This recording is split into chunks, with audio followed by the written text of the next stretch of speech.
Welcome back to Lifestyle After 5. It's the team, me and Lloyd Shoe talking futurism once again. So today we're gonna ask the question, what we're gonna talk about is owning your future before it own you. Think about that. Let me break that down. Hey, can you imagine in the future? You either gonna own your future or it's going to own you. You're gonna be a slave to AI. I mean, let's Yeah, look at the what if scenario. It ain't even a scenario. This used to be a scenario. I mean, it's moving so fast. We used to talk right. about scenarios, but it ain't even a scenario no more. Where it's like your job, your art tool, your music is all ran and adopted by AI. Yup. AI Pretty is doing much. literally everything, even software. You got Replit. Now, I have not personally used Replit, but Replit, you, from what I understand from it, give it an idea and it'll build the software for you. Yup. Basically, it's so many new tools now that can just boop, straight from the brain. You don't even gotta put energy, real energy into building projects anymore, y'all. So we gonna bring it home with the non-sci-fi. We just gonna keep it real. Right now is the time to claim your space before the future claims you. Well, I think you really don't want to be owned by these companies. Exactly. Exactly. So before we do this, one thing that hopefully AI can get right that the humans never seem to get right. Don't forget to like and subscribe.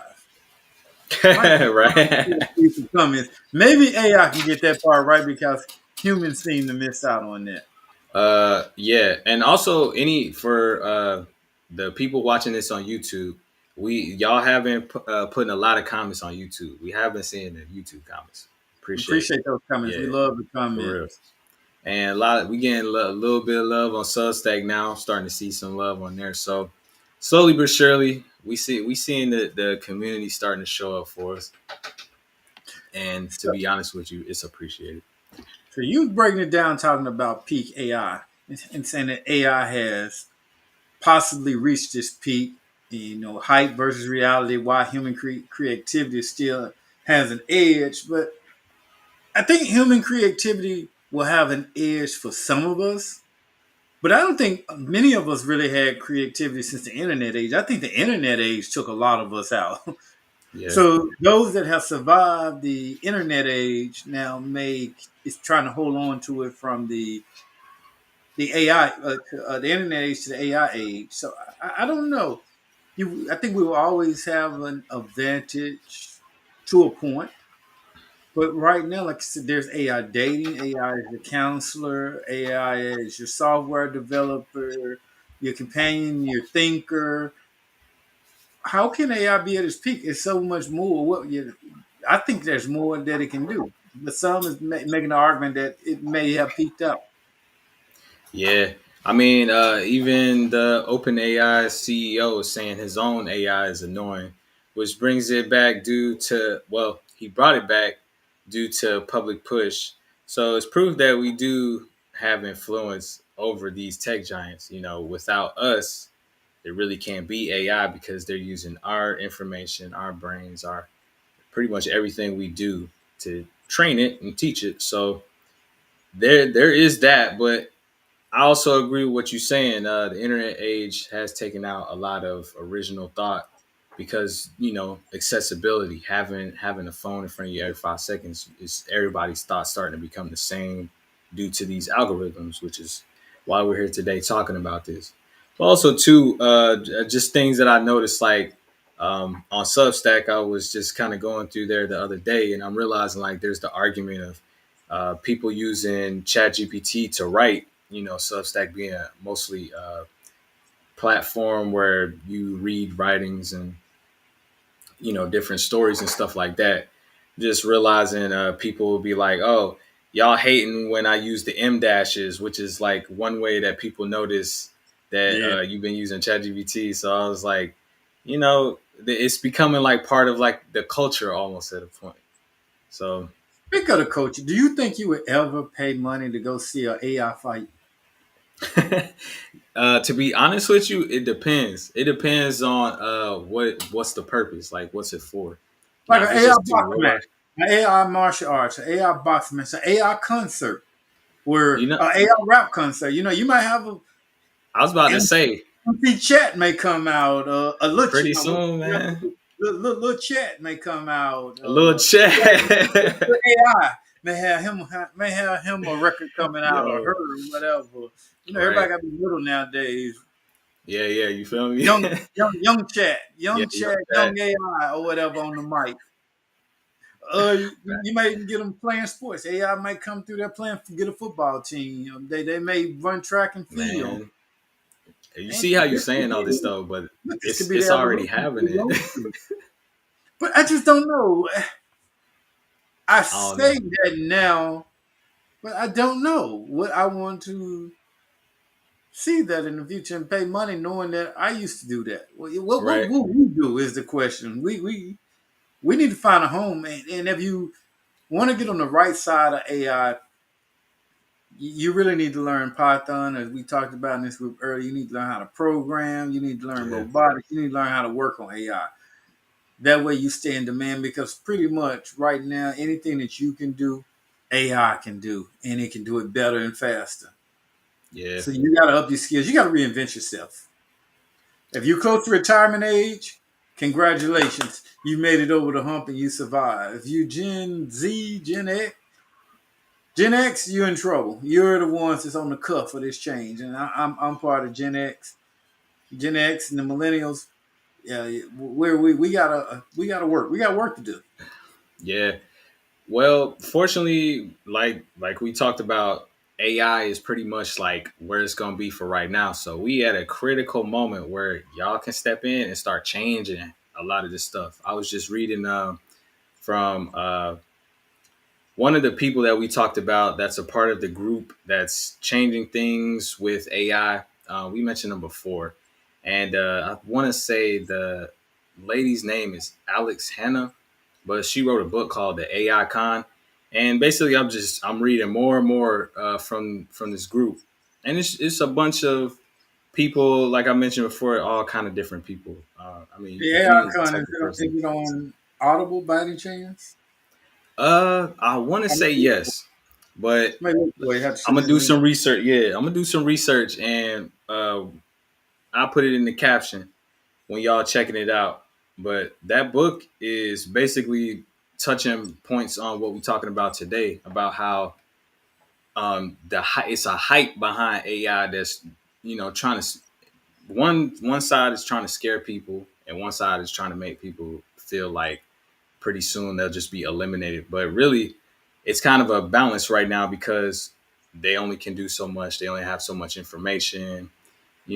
Current economy problems and government. Over here in Europe, they can't get AI right for shit. They have AI here, but um, the laws are just making it hard for people to really use it and um, help other people learn what it really can do in these different industries here in Europe, which, I don't blame them because, they kind of blocked out everything with America and, just all together. They trying to keep that culture away from European countries overall. And I think they see AI as a threat because of that, especially with OpenAI being an American based company. So, I don't know if that's a good way to go though. nah, that's the Leaving reason China why I keep open, going that's a back and pretty. forth. Yeah.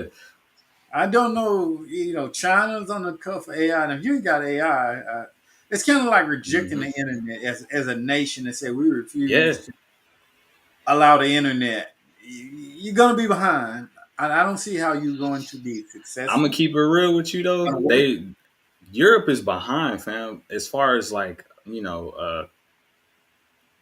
really stuff like that. Artificial intelligence, they super behind. So anybody that's watching this in Europe, you actually also have a chance to, you can go to your government or you can start building projects and getting the government involved with it. Just to make it more comfortable. But I agree with what you're saying, man. It is like rejecting the internet because it's taking over the world, man. Got to do it. Yeah, facts. Now, some was talking about veterans and active duty strategy and leadership and disciplines are future proof skills, but Man, I don't know about that one either. I can see Chad being an expert in strategy.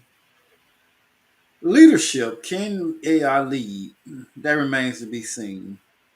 Yeah, Can it? that's definitely why it works better for people like ex-military for sure, or anybody in the military definitely can leverage this moment. I don't know if AI. I think it might become a part of leadership where AI will make a Yeah, decision. hell no, I don't see that. Think about it, let's break it Yeah, down. It's already used in sports. So mhm, now you look at coaching when it comes to football. Now they're right. looking at statistics and data, and I put that in with AI. They Hmm. look at statistically, look at the lineup, and say like this play here. It has a 70% chance of being successful based off past patterns and going forward on 4th and 1. And it recommend, oh, I recommend you go for it. Nope, this got a low probability of being successful. We recommend you don't go for this. That's crazy, and they got that on the field. The coach is like, well, first let me see what this recommended. Let me what's my intuition telling me.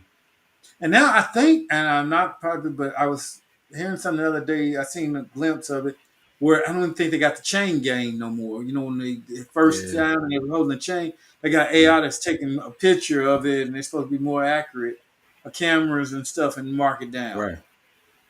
Yo, that's And it'll crazy. show you, if you was within an inch or whatever, reaching the first down line. Yeah, But that's gonna make sports interesting. But all that stuff scripted anyway, so it just be funny to me seeing how they still manage to find a way to involve technology like this even in entertainment, y'all. So yeah, it's this what, isn't just one industry, bro. what would AI do in politics? Oh gosh, I mean, didn't it? Isn't that what was the plan originally when Trump took over?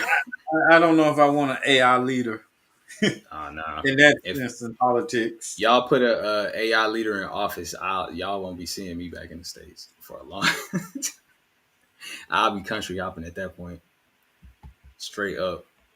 But yeah, also too, like I'm noticing the spirit. A lot of people that are doing like astrology, talking shit about AI too, because they're like, yeah, you can't run unless you've done astrology, like the old school way, put in a chart into AI and then like expecting it to just give you everything. I mean, it's gonna pull information from the internet because Hmm. so it's all out there. But even then, like always, there has to be always someone who oversees it. So that's that makes it even more fun to me, and also more automation to really focus. Because a lot of the time, what I'm noticing, just in my personal mentoring anyone, some of the people I've mentored before were, some of them like spiritual coaches or, just coaches in general. But automation, being able to not have to focus on all the business parts and having AI deal with that while they focus on the main point of the business, focusing on the customer. So I think that's going to be good for anybody who um, is in business like coaches. I watched a video today about how coaches don't really need funnels because if you're just an expert, which I think as long as you're an expert, I don't think really AI But can beat you. AI is an expert, though. That's the thing. AI is you already got an expert in everything. You think so? Because AI fuck up way too much to be an expert. I mean, unless you're paying like $150,000 for these AI agents, it's it varies. You right because there are agents that will be able to do some tasks like that, but not on the level of an actual expert human without some kind of mistake. Anyways. I mean, but it's only going to get better and get smarter. Oh Now, yeah, yeah, yeah. Like I said, this is just a peak right now. so as a peak, we got action steps for you. So today's action is Always step one. Well, we're gonna pick one tech story, PKI, Chat GPT 5, or whatever GPT you use, right. and find the human angle and ask, how does this affect my craft business coaching? So I did a little bit of that as we were speaking. I was typing this into Hmm. Chat GPT-5. And it's like peak AI means we have reached a point where technology rate of improvement slows down compared to the height. The human angle is when the raw model horsepower stops being the differentiator. What matters more is how people use it, which I always say that your ability to pair human judgment, creativity, and relationship skills with AI capabilities. Here's how it affects your craft. From tool driven to human driven, what changed? Instead of AI being the wow factor, the value shifts to how you frame the problem, prompt the tool, and interpret the results. So now I think AI, some argue that people don't think no more, but I think AI really makes you have to think more because you have to know what you want and you gotta have the end. And I think Hmm. that's the problem. A lot of us don't know what the hell we want. Yeah, So we can't tell AI or a computer what we want. So facts. and said That's some real shit right there. at the impact, your competitive edge will come from dominant expertise, storytelling, culture insight, and emotional intelligence. Things AI can't authentically replicate. Now, emotional intelligence, no, it can't do that yet. Let's get an example. If you're in content, the winner will be those who turn AI output into something that feels alive and personal, not just technically correct. Right, right. Yeah, that make a lot of sense. And it went on some other things, but I'm not gonna keep going through it. But it says AI as your amplifier, not your replacement. I think at this point now, another thing too is making sure that you just always I feel like we always talk about sovereignty like pretty much every episode now because it's pretty much just imprinted into lifestyle after five is doing things to protect your identity is like the number one. I know this is the second thing, but it's like very important. If you claim all your identity on platforms and you making sure that to the best of your ability, because I know some of y'all might not be fully immersed into this world yet, but protecting your identity is going to be your currency in the future. You know, people going to be trying to pay you for your soul and for for your face. So Mark of the beast, yeah, exactly. as they say. You feel me? I mean, that's valid, man. It's at some point it really will be like that, like some mark of the beast type shit. But actually, we get more to what we have not talked about. Well, it's out there, but they haven't really merged on mainstream, and that's VR, AR, VR, Hmm. virtual reality, and AI on a grand scale. Now, they sit in two different worlds right now. Yeah, But when they come together, oh man, yeah. That's gonna be some of the most interactive entertainment that you probably have. I know Richard Bukowski's mentioned this before about how they already have like where you can basically watch a football game and be immersed into it. You know, you can be that's on the hot. yeah, Just wait till you get those TVs. man. I'm talking about you put the headset Now, on or whatever, or you when got the full. now, just wait. Now, when virtual reality can go beyond glasses, Oh yeah, yeah. That's gonna be some scary shit right there too, man. you look at and your TV takes you into the virtual reality. When the Hmm. shows, you're actually going to be in the shows. Yeah. So they do have. Rich talked about that too, where he said they have series, uh, VR series where you become a part of the episode. Like this, man. That's yo. There's so much new stuff that you can do. That you can get involved. These tools are out here for y'all to test them out, or you can just research. You know, do a little research on them. Yeah, learn. Yeah. Learn you some AI powered tools in your field. Do some brainstorming. Mm-hmm. Yep. Form, Sit down form and you really go into it. I challenge you, form you a 3 to 5 person learning circle and track your trends and see what's going on. Share your Yeah, tools and hold each other accountable. yeah. If you looking for a learning circle, if you just go, hold on, I'm about to put it on the screen right now. You go to this website and you can go make an account, become a member, and then you don't even have to look. You'll be right here with us, look, getting the trends, trend reports every week. Make it easy for you. Hold on, I'm gonna just keep it here. Hold on. But yeah, I think that's really important is having people around you that's also talking about this. Fortunately, you got us. So Well, as they say, after 5 turns time in your favor. Stay tuned, stay curious, and stay building. yeah, Lifestyle After 5, man. This is your passport to the future. And y'all already know, every week we coming with new information. Y'all know we drop the newsletter every week. If you ain't subscribed, what are you doing? We got people coming in all across the world, different types of people, spiritual people, veterans, you name it, they in there. So this is not exclusive to any group of people, except, okay, it is. It's exclusive to people who serious and suffering. If you're not serious and you're not suffering, this is not for you because we don't play around with this. So, And check out our other channel out where we talk about cigars in that world too. oh yeah, yeah, y'all know. Every week we gonna be meeting up with Victoria and Patrick at least once a week. So y'all know to check out for the series we do with them. Ali wants to smoke. Yeah, you feel me? It's about that time. But until next time,